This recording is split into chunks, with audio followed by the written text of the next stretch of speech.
भागवत देवी चरित्र बहुत बृहद है साहब, बहुत बृहद।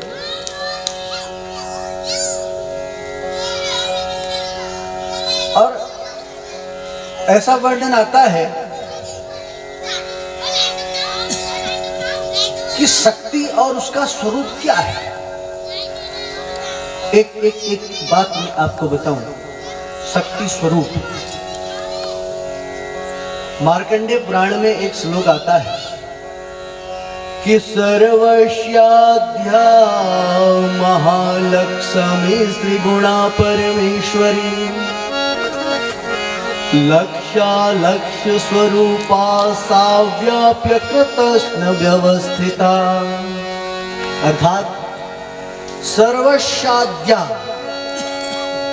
महालक्ष्मी त्रिगुणा परमेश्वरी, इस संपूर्ण संसार में सतोगुण, तमोगुण और रजोगुण 3 गुण होते हैं, सत, रज और तम। इन तीनों के अधिष्ठात्री देव यदि परमेश्वर हम कहें तो वह परमेश्वर ब्रह्मा विष्णु महेश है, और परमेश्वरी कहें तो ब्रह्माणी शिवा लक्ष्मी। तो परमेश्वरी इस सर्वस्याद्या महालक्ष्मी त्रिगुणा परमेश्वरी कि माया नित्या कारणश्च सर्वेषां सर्वदा किल है। अर्थात माया नित्या कारणश्च सर्वेषां सर्वदा किल।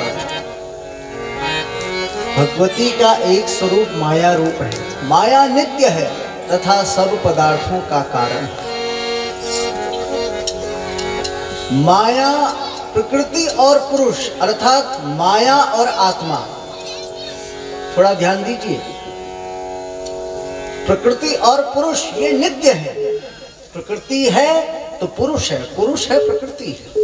अच्छा, प्रकृति बोले तो माया और पुरुष बोले आत्मा। माया और आत्मा ये नित्य है और निरंतर इसमें आप देखें तो एक शक्ति का भाव है, और यह शक्ति की उपासना सभी जीवों को निरंतर करनी चाहिए, क्योंकि शक्ति से ही सभी जीवों की उत्पत्ति है।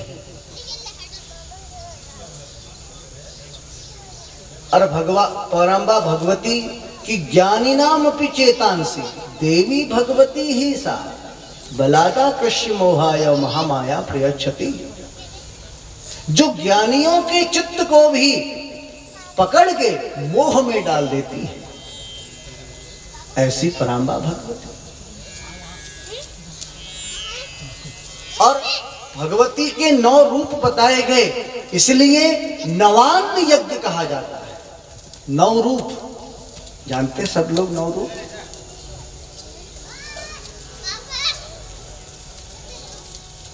पहली शैलपुत्री, ऐसी ब्रह्मचारिणी, चंद्रघंटा, तो ऐसे 9 रूप है। सिद्धदात्री के रूप में 9 रूप, तो इसलिए 9 रूप के कारण नवान्न भाव इसको दिया गया।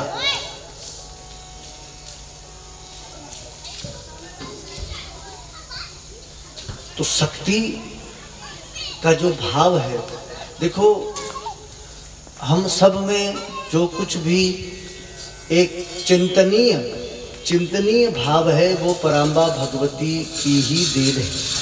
चिंतनीय भाव जानते, जो मनन करने की शक्ति है, आत्मीय शक्ति है, सोचने की शक्ति है, चलने की शक्ति है, बोलने की शक्ति है, सब कुछ वही पराम्बा भगवती की ही देन है।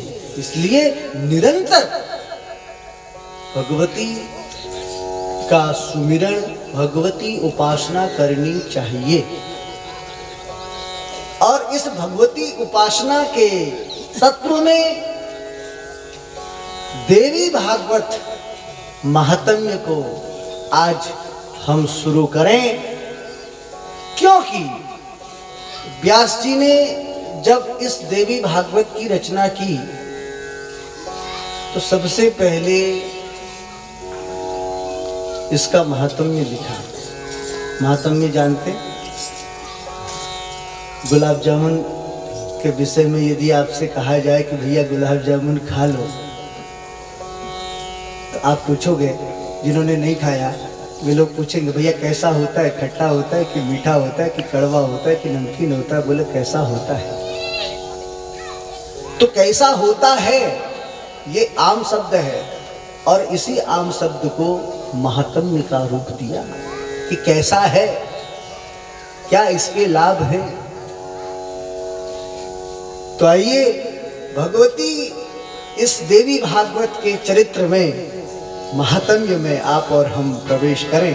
उससे पूर्व थोड़ा सा अपने मन, अपने कर्म और अपनी वाणी में थोड़ा पवित्रता लाने के लिए थोड़ा हरि नाम संकीर्तन जो बहुत आवश्यक है।